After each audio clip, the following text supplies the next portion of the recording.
ఎందుకు నమ్మాలో మీకు ఒక విషయం అర్థమైంది అనుకుంటాను నేను. మీరు ఎవరైనా కానీ చెప్తే చెప్పండి, మా శాస్త్రం 100% కరెక్ట్. ఒక్కోసారి మన వాళ్ళు ఇలా అడుగుతారండి, ఏమంటారంటే శాస్త్రంలో ఉన్న విషయం నేను చూడలేదు కదా, ఎలా నమ్మాలి అని అడుగుతూ ఉంటారు. శాస్త్రాల్లో విషయం నేను చూడలేదు కదా, ఎలా నమ్మాలి, నేను చూస్తేనే నమ్ముతానంటాడు ఒక్కొక్క ఆయన. మరి దానికి సమాధానం ఏంటంటే ఆచార్యులు చెప్తారు, ప్రభుపాద గారు, తల్లి కడుపున పెట్టిన బిడ్డకి తండ్రిని చూడడు. ఏ తల్లి బిడ్డ తండ్రిని చూడండి, తల్లి చెప్తే నమ్ముతాడు. ఏ పిల్లవాడు మా నాన్నగారు ఈయన అని ఎవరు చూస్తారు చెప్పండి? సో తల్లికి పుట్టిన బిడ్డ తల్లి చెప్తుంది, ఒరే నాయన మీ నాన్నగారు ఈయన అని. అప్పుడు ఆయన నాన్నగారు ఈయన అని మనం ఫాలో అవుతాం. అంతేగాని అమ్మ చెప్పిన మాట నేను నమ్మను, ప్రతి ఇంటికి వెళ్ళి జెనెటిక్ టెస్ట్ చేస్తాను అని ఎవడైనా ప్రబుద్ధుడు అంటాడా?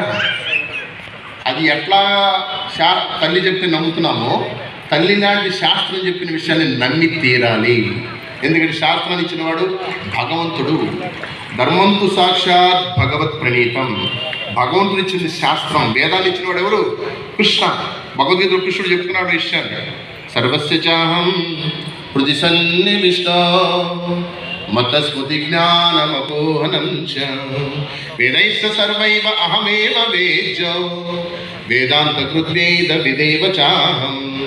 వేదాన్ని సృష్టించిన వాడిని నేనే, వేదం ద్వారా తెలుసుకోదగిన వాడిని నేనే, వేదం యొక్క గమ్యాన్ని నేనే. అంటే వేదాన్ని ఇచ్చిన వాడు ఎవరు? భగవంతుడు ఇచ్చాడు, మనుషుల చేత ఇవ్వబడలేదు. అందుకని వేదం శబ్ద రూపంలో ఉంది, శృతులు అంటారు వాటిని. ఆ శబ్ద రూపంలో ఉన్నటువంటి వేదాన్ని వ్యాసదేవుల వారు గ్రంథస్థం చేశారంతే, ఆయనేమి సొంతంగా తయారు చేయలేదు వేదాన్ని. వేదవ్యాసుల వారు శబ్ద రూపంలో ఉన్న జ్ఞానాన్ని గ్రంథ రూపంలోకి తీసుకొచ్చారు, అందుకని వేదవ్యాస అంటారు. సో అందుకోసం ఈ శబ్ద రూపంలో ఉన్నటువంటి జ్ఞానం వేద రూపంలో ఉంది. ఆ వేద రూపంలో ఉన్న జ్ఞానమే మళ్ళీ మనకు అందుబాటులో భగవద్గీత రూపంలో ఉంది. కనుక దయచేసి భగవద్గీతను తెలుసుకోవడం ప్రయత్నం చేయండి. మేము 12 సెషన్స్లో భగవద్గీతను ఎడ్యుకేట్ చేయడానికి ప్రయత్నం చేస్తాం. 12 క్లాసులు అంటే మీరు 12 గంటలు మా దగ్గర కూర్చుంటే రోజుకు 1 గంట మీకు భగవద్గీత ఏముందో మీకు అర్థమయ్యేలా చేస్తాం.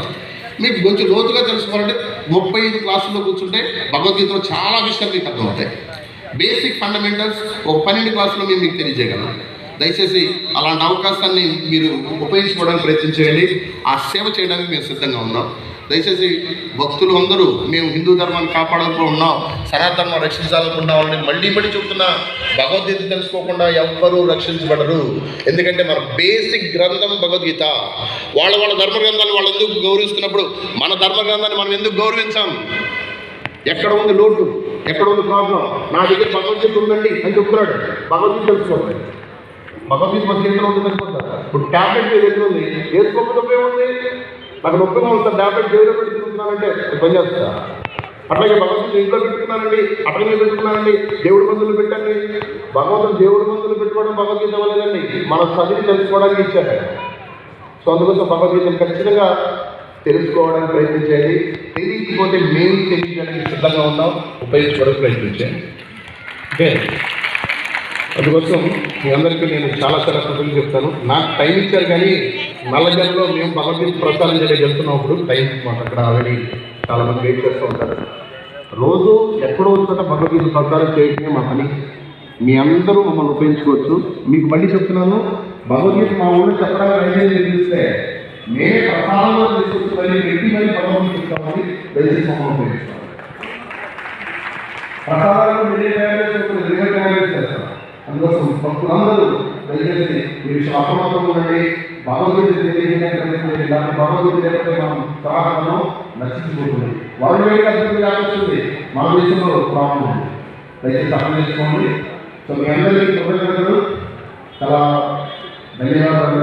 ఎందుకంటే చెప్పేవాళ్ళు వినేవాళ్ళు ఈ 2 చదువుతున్నాం. సో భగవంతుడికి విశేషాలు చేత ఈరోజు శాస్త్రాన్ని ఎందుకు నమ్మాలి అనే విషయాన్ని మీకు తెలియజేస్తున్నారు. భగవంతుడు ఎప్పుడు ఈ సముద్రం ద్వారా, ఈ సోదరుల ద్వారా, మన యొక్క ప్రియమైనటువంటి హిందూ బంధువుల ద్వారా మనకి అవకాశం వచ్చింది. సో దయచేసి మీ అందరికీ కృతజ్ఞతలు చెప్తున్నాను. గట్టిగా చెప్పండి, Hare Krishna Hare Hare Krishna Krishna Krishna Hare Hare Hare Rama Hare Rama Rama Rama Hare Hare Hare Hare. Thank you so much. జై శ్రీరామ్, జై శ్రీరామ్. ఓకే. సో ఎప్పుడు ఈ నామం చెప్పడానికి ట్రై చేయండి. వీలైతే మీ అందరికి ఇంకో రిక్వెస్ట్, మీరు ఫోన్లు ఎత్తేటప్పుడు కూడా, ఇది కూడా ఒక మంచి మన సనాతనం మనం కాపాడుకోవడానికి, ఫోన్లు ఎత్తేటప్పుడు హలో హలో అనడం ఎందుకంటే చెప్పండి. ఎందుకు హలో ఎవరు తెలుసా మీకేమన్నా? ఫోన్ కనిపెట్టాడు గ్రాహం బెల్ అని ఆయన ఉన్నాడు సార్. వాళ్ళ ఆవిడ పేరు హెలో. గ్రాహం బెల్ వాళ్ళ ఆవిడికి ఫస్ట్ రిసీవర్ ఇచ్చి మొదలెట్టాడు. ఏమని? హలో అన్నాడు. మన కర్మ అదే కంటిన్యూ చేస్తున్నాం. అదేదో మీరు ఫోన్ ఎత్తినప్పుడు హరే కృష్ణ అనండి, లేకపోతే శ్రీరామ్ అనండి. అలా మార్చకూడదు. మనందరం అనుకుంటే మనందరం ఒక నిర్ణయం చేసుకుని ఇక నుంచి మనం హలో స్టాప్ చేద్దాం, హరే కృష్ణ స్టార్ట్ చేద్దాం. హరే కృష్ణ అవతరంలో ఉంటారు, హరే కృష్ణ అంటారు. నువ్వు హలో హలో అంటే ఏముంటుంది ఉపయోగం చెప్పండి? ఆ గ్రాహం బెల్లో ఆవిడ తెలిస్తే ఏమైనా పుణ్యమా పురుషార్థం? హరే కృష్ణ అంటే బోల్డంత లాభం ఉంది. అందుకని దయచేసి హలో నుంచి హరే కృష్ణకి కన్వర్ట్ అవ్వండి. దయచేసి సనాతన ధర్మాన్ని అద్భుతంగా విజయవంతంగా ప్రసారం చేయండి. Okay, thank you so much. Hare Krishna. Hare Krishna. So మీ అందరి నుంచి మేము ఏమి ఎక్స్పెక్ట్ చేస్తామంటే భగవద్గీతని మేము తెలుసుకుంటాము అని అదొక్కటి మేము ఎక్స్పెక్ట్ చేస్తున్నాం.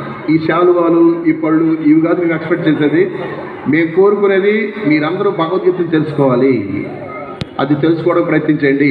ప్రధానంగా యూత్ వెరీ ఇంపార్టెంట్. యువకులు దీంట్లో ముందు రండి. మీకు మేము ట్రైనింగ్ ఇస్తాం.